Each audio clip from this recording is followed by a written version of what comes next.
хар шидийн дай season 3-ын 7 дугаар анги дээр бүгд гониглаа суужсэн чи Хакари надад тусалж исэн хүмүүс бүгдээр байхгүй болчихжээ. Үнэхээр гонигтай юм аа гэд ярингуудаа хамгийн сүүлд би Якулыг бүксэндөө сум зоолгоход ингэж гонигтай байж билээ гэд ярьдаг штэ тий.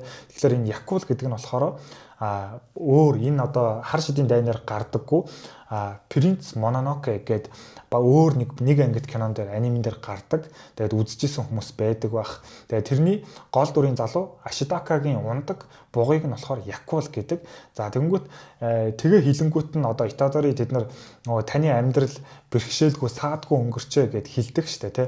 Тэр нь юу гэсэн утгатай үг гэхээр Принц Мононоке гэдэг аниме нь болохоор 1997 онд гарч ирсэн. Тэгэхээр цаг хугацаагаар нь аваад үзвэл бүр тэр үеэс одоо хүртэл ингээд гониглаагүй байна гэхээр ер нь нэг тийм хэцүү зүйл тулгарч байгаагүй эсвэл айгүй өөдрөг дүр байна те. Тэгээд бас энэ Принц Мононокегийн дүрийг хэлж байгаа шалтгаан болохоор бас нэг төрлийн респект байхаа те.